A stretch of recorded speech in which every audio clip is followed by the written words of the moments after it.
You know, a lot of things claim to be easy these days, and I'll tell you, I don't think you can really say that with a lot of CNC controllers. For a desktop machine, a lot of them are built by people who don't really understand what you need to do. And I'd like to step through the Masso controller. This has been by far one of the easiest CNC controllers I've ever learned. You just go up to it and it's pretty much intuitive. If you start out, the menu system is down below. You have setup, which typically you're not going to go in there unless you need to set backlash or something along those lines. Programming MDI mode, that's where all your programs are at. What you go to, you've got a lot of features like single block, stop your spindle, go to work origin, and of course rewind your CNC machine. The jog is really intuitive. You have, it defaults to step mode, but you also have continuous mode, and and also some hotkeys as well. But step mode has all of the necessary things to be able to set a tool accurately. It's really pretty straightforward. You can go into continuous and just see there's no problems with that. The Z down, all of these things, real easy to use. When you go into step, you have all the different modes, 100 thou, 10,000s, 1,000th, and 0.005.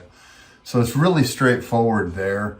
Home thing, you just hold the button for a few seconds and it goes all the way home, which is the reference return 0 to each one of the limit switches in the machine.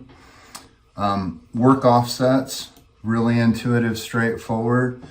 You have G54, that is your home position, and I actually even wrote a note in there. But the nice thing about this is I have G54 through 59. I'm going to use 55, 56, 57, and so on. Now that I have this table that I built, I'll be able to set a corner up as a 0 location and then save that inside the machine. So I can work up there in the corner and have that stored and then change something else, prototype something else out here in the front and not lose that location. It's really great. The interface to deal with that, you just come in here and you set X, Y, and Z offset. So you'd go into jog, write this down and drop it in there. It does have conversational, and to be honest, I haven't played with conversational yet. I've been too busy getting things up and learning a few things about the machine. And load file, everything runs off a USB drive, so if you have a memory stick right now, mine's at the back of the CNC machine where the factory is. You have a little USB dongle back there that you have to purchase yourself. You can pick them up at Best Buy or whatever for a few dollars. I think $3 to $5 is what you can get them for. And it just allows you to plug your mouse and a USB drive in there at the same time. Then all of your CNC programs show up in alphabetical order here, so you can just sort through them really quickly. You click on one of them that you want to put up. So I'm going to grab this clamp. You can see that it scans it, it loads it, and previews it as well. So you can make sure that you've got the right program for the right job, and it's ready to go there. From here, you would just go to Run Program. I like the fact that it has a single block. I have a safe line in my programs that always comes over to where 0 location is, or above that first cut, comes down an inch above the part and then 100,000ths above the part, so I can visually check with using single block to make sure that my tool height is right. It's a real easy thing to forget, so it's nice that they have the safety features inside here. Like I said, this is one of the simplest controls I've ever run, and I think I really pretty much just basically put you through the paces of what this control can do. I'll look real quick at setup. You need to use your password. HTG is the typical password to get in there. I made mine just carriage return, so that's nice. If you want to set a tool change position, you can have the machine return to tool change position. A lot of those things are on the Masso website, and I'll probably reproduce some of those videos so you can see it with our machine. Another thing I like to add to this machine, which I understand is pretty simple to do, is to add a touch probe.